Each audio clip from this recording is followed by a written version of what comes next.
Fala aí, torcedor! Mais um vídeo no ar. Hoje para falar sobre o Botafogo. Aliás, eu prometi esse vídeo para ontem, mas a verdade é que eu fiquei com preguiça de editar, tá? Então ficou para hoje de manhã. É, esse vídeo do Botafogo, o porquê que o Botafogo tem caído tanto de rendimento, né? O Botafogo, é claro, ainda depende só de si para ser campeão brasileiro. Tem um jogo atrasado contra o Fortaleza que vai ser cumprido nessa data FIFA agora, né? Mas era uma equipe que tinha uma vantagem de 16 pontos, chegou a ser 16 pontos, né? E, cara, hoje parece que, sei lá, que tá atrás dos seus concorrentes, se não está, é bom pontuar. Mas o mental, acho que fala muito disso, enfim, vamos tratar sobre o assunto rodada a rodada, até mostrando um pouquinho. Antes, eu peço para você deixar aquele like no vídeo, se inscrever no canal, que é muito importante. E bora lá.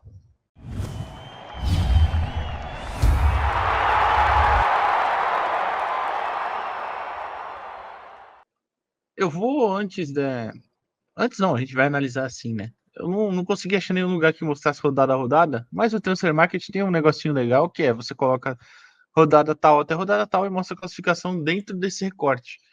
Então, vou começar normal mesmo, tá? Da primeira até a 19ª rodada, quando encerrou o primeiro turno. Naquela rodada, nessa rodada em questão, o Botafogo venceu o Inter por 3-1. Já era com o Bruno Lage, tá? Não era mais o Luiz Castro. O Luiz Castro já tinha deixado a equipe rumo ao Nasser, né? Mas enfim, então o Botafogo vence o Inter por 3-1 no Newton Santos, de virada até o Inter sai na frente, se eu não estou enganado naquele jogo, e chega aos 47 pontos, o Palmeiras 34. Era uma diferença aí de 13 pontos, se eu não estou enganado, né? 34 para 44, 10, 45, 46, 47, 13 pontos. Naquela rodada, o Palmeiras bateu o Cruzeiro por 1-0. Tá bom? Beleza. Vamos lá. A gente vai para a 20ª rodada, quando recomeça o turno, né? O segundo turno, no caso. São Paulo empata, o Botafogo empata com o São Paulo fora de casa por 0-0 lá no Morumbi. E o Palmeiras vence o Cuiabá na Arena Pantanal. Aí eu vou até aumentar aqui, ó, da primeira até a 20ª rodada. E a gente vê que a diferença cai para 11 pontos, certo? Naturalmente. O Botafogo chegou a 48, o Palmeiras tinha 37. O Flamengo até estava ali perto também com 35. A campanha do Botafogo ainda era muito melhor. 15 vitórias, 3 empates e 2 derrotas. 2 derrotas, uma para o Goiás e outra eu não tenho certeza, mas eu acho que foi para o Galo, né? Derrota com o Goiás inesperadíssima. Mas, enfim, uma campanha assim excelente ainda. O Palmeiras também tinha uma campanha bem boa, com 3 derrotas só, mas tinha 7 empates, né? Mais que o dobro. Depois a gente pula para a 21ª rodada. Então, eu vou até pular a 21ª, porque os dois venceram. O Botafogo venceu o Bahia por 3-0, o Palmeiras venceu o Vasco naquele jogo polêmico, né? Tá bom. Aí a gente chega na 22ª. 22ª, o Botafogo perde o clássico contra o Flamengo. O Palmeiras também teve um clássico nesse dia contra o Corinthians, mas empatou. Então tirou um pontinho ali, de 11 caiu para 10, ó, 51 para 41. Já tava, o Bruno Lage já começou a ser ali pressionado, porque foi entre os jogos não, acho que tinha, eu vou até conferir no SofaScore, que o SofaScore mostra todos direitinho, mas eu acho que teve o jogo da Sul-Americana aí no meio, que aí foi quando o Bruno Lage até, de forma inesperada, reclama de alguma coisa, ou algo assim. E a torcida foi recepcionar os caras lá no aeroporto e tal, foi apoiar, enfim. Foi isso mesmo. Tinha sido eliminado pro Defensa e depois perde pro Flamengo, tá? Foi isso. E aí o Botafogo engata uma sequência bem ruim, que a gente vai falar, de 4 jogos sem vencer, contando já esse do Flamengo. Foram 3 derrotas e um empate. E até o que ocasiona no final a demissão do Bruno Lage, né? 23ª. O o Botafogo perde para o Galo fora de casa e o Palmeiras vence o Goiás no Allianz Parque. Ou seja, a diferença é mais um pouquinho que eu vou passar aqui para a 23ª rodada. A diferença cai para 7 pontos. 7 pontos, o Botafogo até um pouco mais pressionado, mas com uma vantagem ainda considerável. A gente pula para a 24ª rodada. O Botafogo perde o Corinthians fora de casa, mas o Palmeiras também perde para o Grêmio fora. Então, de novo, vamos pular essa, porque mantiveram, então a vantagem fica igual. Então aí a gente coloca aqui, eu vou colocar na 25ª só para exemplificar, mas como foram rodadas em que resultados se equivaleram, né? Ficou ainda 7 pontos, até aumentou no caso, né? Porque o Palmeiras caiu um ponto, mas a diferença para o segundo colocado, no caso era o Bragantino, ficou em 7 ainda também. A vantagem ainda era essa. Era de 7 pontos, né? 24ª rodada.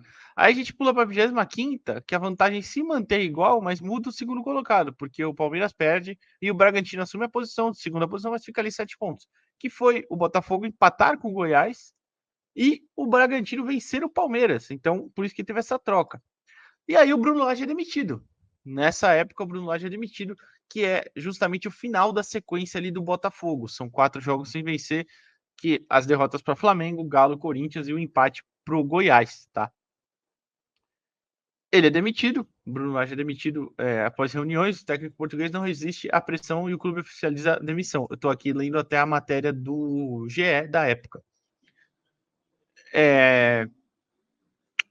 Na época também, ele barrou o Tiquinho Soares, né, nessa partida contra o Goiás, e ele estava 100% fisicamente, ele tinha até tido uma lesão um pouco tempo antes, mas ele já estava recuperado, então estava 100% e aquilo pegou muito mal na diretoria, até no próprio grupo. Eu estou lendo a própria matéria aqui, e falava que os jogadores não ficaram satisfeitos, os jogadores não entenderam por que, que ele foi barrado, o Tiquinho, né? E a direção também, principalmente por meio de seu dono, John Textor, né? E aí, o jogo foi na segunda, na terça-feira, demitiram o Lage. Uma multa, inclusive, de 4 milhões de reais que pagaram para ele. E ele deixou o Botafogo com 5 vitórias, 7 empates e 4 derrotas. Uma campanha bem mediana, né? A do Luiz Castro era muito boa, então, enfim. Aí, depois disso, o Cláudio Caçapa assume, né? O Cláudio Caçapa, que hoje até está como interino lá no Lyon, time também do John Textor, né? E o time tem uma boa recuperação. O time tem uma boa recuperação porque bate o Flu fora de casa, né, no Maraca, e o Palmeiras perde para o Santos. O Bragantino, que era então o vice-líder, empata com o Atlético Paranaense, então a distância novamente aumenta, só alguns pontinhos, mas aumenta. Quer ver? Era de 7 pontos, foi para. Voltou a ser 9, né? Foi para 9. 46 para 55, ainda sobre o Bragantino. Ou seja, situação um pouco mais controlada, né? Aí a gente vai para a 27ª rodada, que é a sequência que o Botafogo encaixa bons resultados, né? Até ter outra sequência ruim, né? Que eu já vou explicar. O Botafogo vence o América por 2-1, né? Vence o América lá em Minas. O Palmeiras perde para o Galo em casa, mas o Bragantino vence o Santos na Vila. Então a diferença se mantém ali. Por isso eu também nem vou colocar a rodada de novo, vou pular para a próxima, porque a diferença é igual. Né? Aí na 28ª, o Botafogo empata com o Atlético Paranaense e o Bragantino vence o Flu, assim como vence o Flu em Bragança, e o Palmeiras vence o Coritiba no Paraná. Então a gente pula para a 28ª rodada, e aí a diferença muda, abaixa um pouquinho, né? Ela volta para os 7 pontos, que era o que estava antes. Ou seja, você percebe a mudança do sarrafo até, né? Virou o turno com 14 e logo foi caindo, caindo, caindo e manteve um tempo em 7. Depois, na 29ª rodada, o Botafogo perde. Perde não, né? O Botafogo não joga, que é o jogo atrasado com o Fortaleza, né? Então ainda vai jogar, por isso que de repente se ainda tem essa partida. Mas o Palmeiras goleia o São Paulo por 5-0. O Bragantino perde para o Galo, mas não tem a mudança na posição, continua a mesma pontuação. O Palmeiras encosta um pouquinho mais novamente, mas como o Bragantino perdeu e o Botafogo não jogou, manteve. Aí a gente chega na 30ª rodada, o Botafogo perde para o Cuiabá, o jogo polêmico, da bola bateu ou não na mão do Isidro, enfim, Isidro Pita. Nessa rodada, o Braga é quem não joga. Então, o Braga tem um jogo a menos também, a gente já falou. É contra o Flamengo, no Rio. E o Palmeiras bate o Bahia. Então, o Palmeiras volta a encostar um pouquinho mais. Aí a gente pula aqui, 30ª rodada. A diferença cai para 6. Um pontinho tirado, né? 31ª. O confronto direto, aquele histórico confronto direto que o Botafogo abre 3-0 e toma o 4-3 para o Palmeiras, enquanto o Bragantino também vence o Goiás. Então, esse confronto tem ali uma mudança que aí acontece o quê? Já encosta mais Palmeiras, né? Então talvez o principal, não sei se o principal que coloca mais pressão, né? Porque o Palmeiras fica a 3 pontos, mas talvez é o que exemplificou mais isso. O Botafogo vinha tomando decisões erradas, vinha tendo partidas ruins, mas acho que contra o Palmeiras mostrou claramente que o problema não era só técnico, né? É muito mental. Para mim, é um dos principais fatores. Aí a gente vai para a 32ª rodada, o Botafogo perde para o Vasco, no confronto de rivais ali, claro, e o Palmeiras vence o Atlético Paranaense, assim como o Bragantino vence o Corinthians. Então, aproxima ainda mais, né? A gente pula aqui 32ª, na verdade não aproxima, né? Iguala, o Palmeiras ultrapassa o Botafogo, chega aos 59. Não, ultrapassa não, que tá errado aqui no Transfer Market. Eles não estão levando em consideração o critério certo, que é as vitórias. Então, o Botafogo estava em primeiro ainda, leia-se Botafogo aqui, Palmeiras aqui. Mas com a pontuação igual e o Bragantino só um ponto atrás. Ou seja, tudo embolado, né? E aí, a gente teve a 33ª, o Botafogo tomando outra virada, dessa vez para o Grêmio, a gente sabe. E o Palmeiras acaba que perde também para o Flamengo, então ficou igual nesse sentido. E o Bragantino também perde para o São Paulo, então a gente pula essa rodada porque não mudou muita coisa. E aí na 34ª tem o confronto direto entre Bragantino e Red Bull, Bragantino e Red Bull é complicado, entre Bragantino e Botafogo, e o Palmeiras batendo o Internacional. E aí efetivamente o Palmeiras assume a liderança, chegando aos 62 pontos e abrindo 2 de vantagem para o Botafogo. Enquanto o Braga ficou ali nos 59, mas aí é aquela, o Braga também tem o jogo a menos. A tabela atual é essa, a situação da tabela é essa. O jogo marcado ali entre Fortaleza e Botafogo vai acontecer, eu estou voltando aqui para ver a data, na quinta-feira da semana que vem, dia 23. Tem uma equipe que é praticamente a mesma, apesar de ter tido jogadores que caíram de rendimento nesse tempo, né? Com o PR, por exemplo. O Lucas PR, depois que foi para a seleção, vem fazendo o campeonato bem abaixo do que o começo dele, né? Então, assim, eu vou até fechar essa tabela que eu vou abrir a do Globo Esporte daqui a pouco. Então, assim, aí a gente chega na questão. Eu não acho que tenha sido só muito. O pessoal coloca muita culpa no Lúcio Flávio, né? Eu vejo até muita gente falando, o Lúcio Flávio não pode ser técnico e tal. Pode até ser, eu também acho que ele não deveria ser o técnico nessa reta final, né? O Botafogo deveria ter contratado alguém. Mas, cara, eu acho que a partir desse momento tem muita coisa que envolve você começar um jogo fazendo 3-0 no Palmeiras e derreter no meio do jogo. O Botafogo viu uma vantagem cair pelos dedos e teve, quando estava 3-1, teve um pênalti que o Tiquinho perde. Bate muito mal, o Everton pega. E ali, cara, não é o técnico, não é o Lúcio Flávio. O Lúcio Flávio pode até ter ficado perdido no segundo tempo contra o Palmeiras, que eu acho que ficou, falei isso, mas ele armou uma estratégia inicial muito boa também, que amassou o Palmeiras. Depois ele não acerta, e o time também não. Mas aí a gente tem que ver qual é esse desempenho começa a cair na saída do Luiz Castro, nem na saída, tanto que o Bruno Lage conseguiu manter um pouquinho ali o padrão. Mas depois de alguns jogos ele teve uma queda acentuada também, e até resultar naquela saída dele, bem complicada, enfim. Ou seja, não é só também uma peça ou outra. É um elenco que foi decaindo com outros técnicos. O Cláudio Caçapa foi o único que fez ali o trabalho invicto, mas foram poucos jogos, né? Se não tá enganado, foram só 3. Mas assim, aí repito, entra toda aquela questão técnico, tático, emocional. E agora acho que o principal é esse, emocional. O Botafogo pode vencer o Fortaleza e voltar à liderança por um ponto, mas pode.